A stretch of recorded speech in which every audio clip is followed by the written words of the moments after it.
Hey, Dance Church High Council.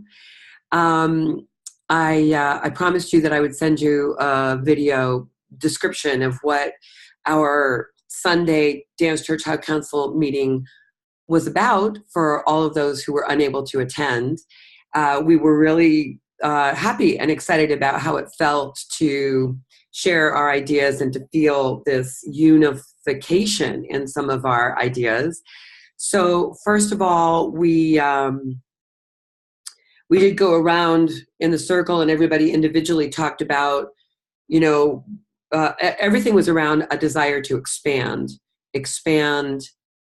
the footprint of Dance Church in one way, shape, form, or another, and to have more actual dance church in our lives. And in the end, where there seemed to be a fair amount of excitement is the idea of actually someday having our own space and potentially forming a collective, including ecstatic dance that is offering every other Friday. And maybe they would be interested in doing that more often if there was a dedicated dance space that they were connected to.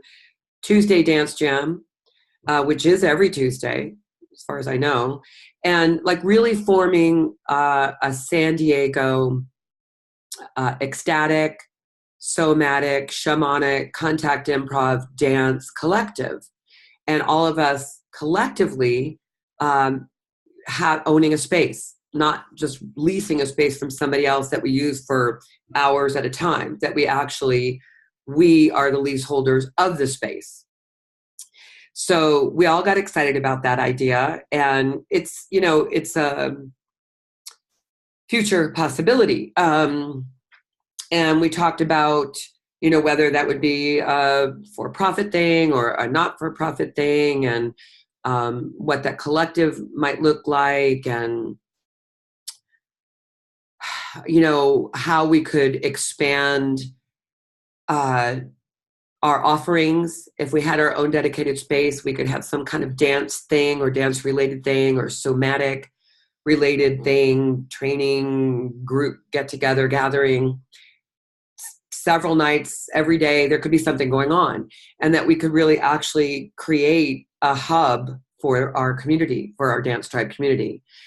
And then I even offered the idea that we could become maybe the Southern California collective hub spot.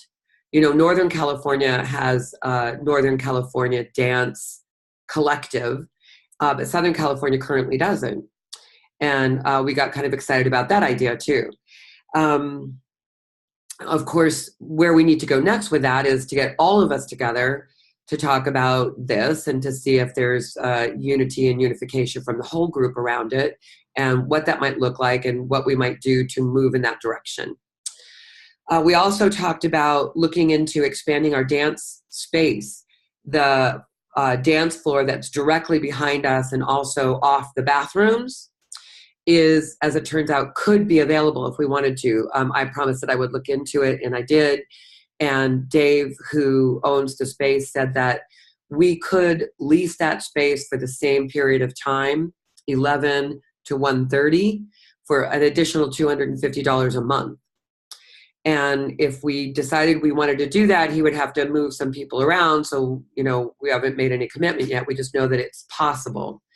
There's still one other small dance floor that's off in the corner, and we wouldn't have access to that. He wants to use that, somebody else is using that, and that's what he would have to put other people into. But it would allow us to maybe control the sound issue a little bit. During closing circle, there's all that noise coming from the other room that's completely in contrast to where we're at in our own closing circle. We could also move into that space in another way. I have seen that both of those rooms open for ecstatic dance. Just recently I went. And it doesn't really feel like a place that could expand our dance floor because it just feels too far away and too separate. But we could have that be where we put our check-in table. We could put floor mats down. That could be where people could maybe gather and stretch and talk more. And dance floor could stay quiet, silent, quiet in terms of talking. And that might be a good alternative, particularly as we move into summer and being outside in the parking lot is really hot and maybe not so attractive. And it may be a way for us to grow the community. So we want to get together on that option and make a decision about it. We also talked about maybe bringing in our own sound system, because the sound system isn't all that great. It's good, but it's not great. And our own sound system, which we do have and is just in storage right now, could sound better.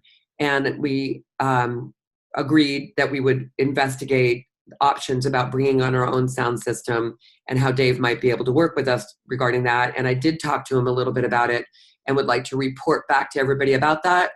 At this point, he's concerned about setting it up and having it be used by everybody, because he said the equipment will probably eventually get ruined or hurt or damaged. There's no storage space for it there. He's willing to let us use it, but of course there's no time for us to set it up or tear it down, given that we can't get in any earlier than 11 o'clock. That's still the case. And all of that is just like, how do we live there? How do we work from that space for as long as we're going to work from that space, Dance North County, and have it be optimal? So I would love to carry on that conversation with everybody. And then the other thing that we talked about is finding a new bank for where we put our money, because the bank account that Davy used to use is no longer really convenient for her, given that she lives out in Valley Center. So Sonia was going to help us look into moving to Mission Federal, and then maybe we could come up with a procedure for weekly deposits, because it's just right around the corner from where our current dance floor is. So more on that. So there's your update. Our next scheduled dance church council meeting is Sunday, August 12th. And again, let's just zip up Dance Church and head on over to Lazy Acres and meet at the outside tables to the east of the front door entrance. And we'll talk to you all soon. All right. Take care. Bye.